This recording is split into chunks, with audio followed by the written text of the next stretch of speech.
اوپر تو کوئی بات ہی نہیں کر سکتا تھا. پہلے ہمارے آنے سے پہلے تو کشمیر کی بات ہی نہیں ہو سکتی تھی, تو ہم نے تو ان سے لکھوا لیا. تو یہ ہماری حکومت کی سکسیس ہے. میں سمجھتا ہوں کہ ہم نے یہ کیا. آپ ہمارے جی سر میں سمجھتا ہوں آگے بھی میں سمجھتا ہوں کہ اس کو آگے لے کر جانا چاہیے in the interest of peace in the region and peace between India and Pakistan. ہمیں اس کو آگے لے کر جانا چاہیے. لیکن اس سے پہلے آپ ہمارے ساتھ رابطے میں رہیں گے. ایک چھوٹا سا بریک لیتے ہیں ناظرین, پھر واپس آتے ہیں. پرویز مشرف صاحب سابق صدر اسلامی جمہوریہ پاکستان ہمارے ساتھ ہیں لندن سے. ہم مزید سوالات ان سے کریں گے, لیکن اس سے پہلے ایک چھوٹا سا بریک. اچھا نہیں ہے, ایک منٹ ہولڈ کیجئے گا, وہ کہہ رہے ہیں. ویلکم بیک ناظرین. ناظرین اس وقت لندن سے سابق صدر پرویز مشرف صاحب ہمارے ساتھ ہیں. ہم ان سے 9/11 اور پاکستان کے حوالے سے ہمارے پاس بہترین موقع ہے کہ ہم ان سے بہترین جو سوالات ہیں وہ ان کے سامنے رکھیں اور جوابات آپ تک پہنچائیں. پرویز مشرف صاحب میری آواز آ رہی ہے آپ کو؟ جی ہاں آ رہی ہے. سر یہ بتائیے کہ بات جو سامنے آ رہی ہے وہ یہ ہے کہ اس وقت افغانستان میں پاکستان کے خلاف پراکسی وار ہو رہی ہے اور ایک مسئلہ کشمیر ہے. تو کیا آپ بھی یہ سمجھتے ہیں کہ جب تک پاکستان کے خلاف وہ پراکسی وار جو افغانستان میں ہو رہی ہے وہ ختم نہیں ہوگی اور کشمیر کا مسئلہ ریزالو نہیں ہوگا, اس وقت تک اس خطے میں امن قائم نہیں ہو سکتا؟ کیا کہیں گے؟ ہاں صحیح کہہ رہے ہیں آپ. یہ آواز ختم ہو گئی ہے. یہ آواز آ رہی ہے سر آپ کو؟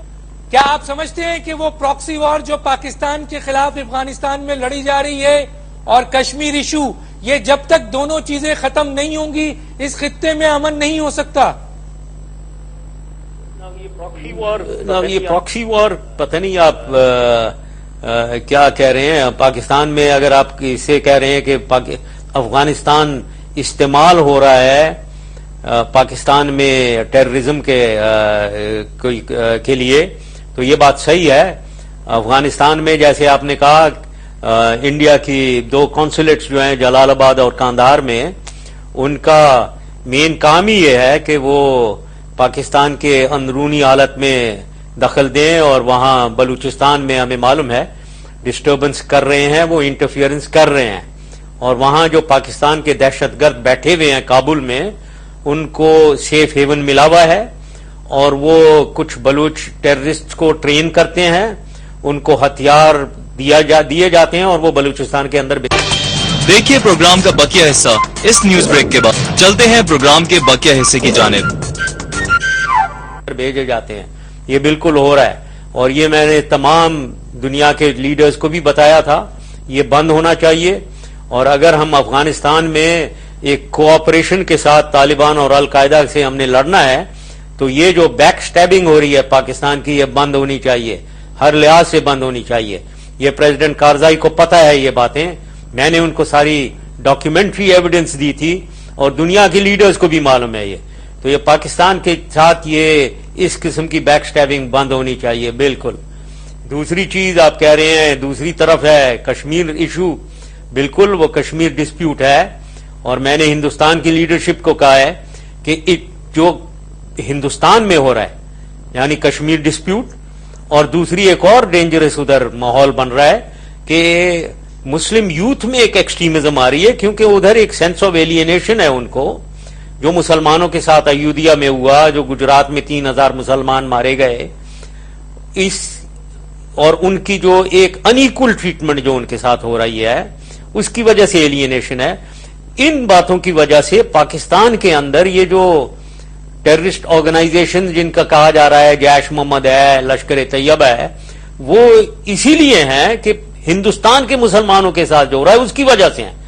تو لہذا ہمیں اپنے ایسٹ میں ہندوستان کے ماحول کو مسلمانوں کے حوالے سے اور کشمیر ڈسپیوٹ کے حوالے سے ٹھیک کرنا چاہیے, ریزالو کرنا چاہیے. اور افغانستان میں ہماری بیک سٹیبنگ جو ہے یہ بند ہونی چاہیے تاکہ پاکستان پھر پوری طریقے سے اپنے انٹرنل ایشوز کے اوپر کانسنٹریٹ کر سکے اور کامیاب ہو اس میں. بلوچستان کی بات آئی ہے تو میں ایک سوال یہ بھی کرتا چلوں, کیا آپ سمجھتے ہیں کہ موجودہ حالات کو, اور آپ نے بہت قریب سے دیکھا ہے کہ بلوچستان کا ایشو فوجی ہے یا سیاسی ہے؟ کیا کہیں گے آپ؟ پہلا لفظ کیا کہا تھا آپ نے؟ بلوچستان میں جو بلوچستان کا اس وقت جو آپ نے کہا ہے، جس طرح انٹرونشن ہے بلوچستان میں ہو رہی ہے، آپ نے بہت قریب سے بلوچستان کے اس وقت انٹرونشن کو دیکھا ہے، تو کیا بلوچستان کے جو حالات ہیں وہ اس کا ایشو جو اس کے حل ہے، اس کا جو سلوشن ہے، کیا وہ فوجی سلوشن ہے یا سیاسی پولیٹیکل سلوشن ہے؟ نو، combination of political and force. یہ دیکھیں، اگر کوئی جگہ کچھ لوگ ایسے یا کچھ عناصر ایسے ہوں جو کہیں ہم پاکستان کے ساتھ نہیں رہنا چاہتے ہیں، ہم الگ ہونا چاہتے ہیں اور ہم پاکستان کی میں بلیو ہی نہیں کرتے ہیں، تو ان کے ساتھ آپ کیا کرنا چاہتے ہیں؟ ان کو آپ نے گلے لگانا ہے کیا گلے لگانے چاہیے ایسے لوگوں کو؟ ظاہر ہے ان سے لڑنا پڑے گا اور ان کو شکست دینی پڑے گی، واٹ ایور اٹ ٹیکس. کوئی کسی آدمی کو مجال نہیں ہونی چاہیے کہ وہ کہے کہ پاکستان کے حق میں نہیں ہے. وہ اگر پاکستان کے حق میں نہیں ہے، چلا جائے، باہر رہے پھر وہ، تو اس کے ساتھ تو بالکل کوئی نرمی نہیں دکھا سکتے ہیں. لیکن یہ کہنے کے علاوہ میں یہ سمجھتا ہوں بلوچستان میں ایک احساس محرومی ہمیشہ رہی ہے، کیونکہ ادھر کسی لیڈرشپ نے، کسی گورنمنٹ نے کانسنٹریٹ نہیں کیا ان کی ڈیولپمنٹ کے لیے. وہ بیکورڈ ایریا ہے سب سے زیادہ. میں فخر سے کہنا چاہتا ہوں کہ ہماری گورنمنٹ میں ہم نے پوری طریقے سے کانسنٹریٹ کیا بلوچستان کی ڈیولپمنٹ کے لیے، اور بلوچستان کو جتنے زیادہ فنڈز ہم نے دیے ہیں پبلک سیکٹر ڈیولپمنٹ پروجیکٹس کے لیے، وہ پنجاب سے زیادہ فنڈ ہم دے رہے تھے بلوچستان کو.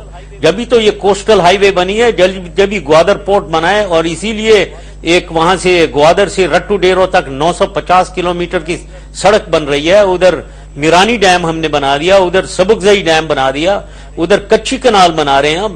یہ سب جو ہے یہ پروجیکٹ 50-60 ارب روپے کے پروجیکٹس ہیں، اور یہ اسی لیے لگ رہے تھے کہ ہم نے پیسے ادھر دیے تھے. تو جو شخص کہتا ہے بلوچستان پہ ہم نے نہیں کانسنٹریٹ کیا، وہ جھوٹ بول رہا ہے اور عوام کو مسلیڈ کر رہا ہے، اور بلوچ عوام کو مسلیڈ کر رہا ہے. تو میری نظر میں یہی راستہ تھا جو ہم نے کیا تھا، وہی موجودہ گورنمنٹ کو بلوچستان کے اوپر کانسنٹریٹ کرنا چاہیے، ان کو سوشیو اکنامک ڈیولپمنٹ کرنی چاہیے ادھر، اور پولیٹیکل لحاظ سے دیکھنا چاہیے، اور پولیٹیکل آزادی ان کو ہونی چاہیے. لیکن جو شخص پاکستان کے خلاف بولتا ہے اس کے ساتھ سختی سے نمٹنا چاہیے. اس وقت بلوچستان ایشو پہ ایک عوام میں، پوری پاکستان کی عوام میں ایک بات سامنے آ رہی ہے میڈیا میں کہ صوبائی خود مختاری دی جائے. آپ اس کو کس طرح دیکھتے ہیں کہ پاکستان کے اندر مختلف صوبوں کو، خاص طور پہ بلوچستان کو، جس کی بارے میں آپ نے کہا کہ بڑے پسماندہ ہے، وہاں بڑی زیادتیاں ہوئی ہیں، اب وہ صوبائی خود مختاری کی بات مانگ کرتے ہیں، کیا کہیں گے آپ؟ یہ بالکل کوئی ایسی بری بات نہیں ہے. صوبائی خود مختاری کوئی ایسی عجوبہ نہیں ہے اور بری بھی نہیں ہے، اچھی بات ہے. صوبائی خود مختاری ہونی چاہیے، لیکن اس کا مطلب یہ نہیں ہے کہ اسٹیٹ کو کمزور کیا جائے، سینٹر کو کمزور کیا جائے، یہ کبھی نہیں ہو سکتا ہے. تو صوبائی خود مختاری دیں. سب سے امپورٹنٹ بات جو ہے وہ فائنینشل آٹونومی ہونی چاہیے. مطلب نیشنل فائنانس ایوارڈ جو ہے اس کو ریکنسیڈر کر کے زیادہ پیسے صوبوں کو دینے چاہیے. لیکن اس کے بعد میں یہ بھی کہنا چاہتا ہوں، یہ کٹی جو ہے نا پیسوں کی، وہ ایک ہی ہے، چاہے صوبے کے پاس ہو یا سینٹر کے پاس ہو. اگر یہ نیشنل فائنانس ایوارڈ ہو اور صوبے کو ہم زیادہ پیسے دیں، پھر ڈیولپمنٹ جو صوبے کی ہے وہ صوبے کی رسپانسبلٹی ہوگی زیادہ، اور سینٹر کی بھی ہوگی زیادہ.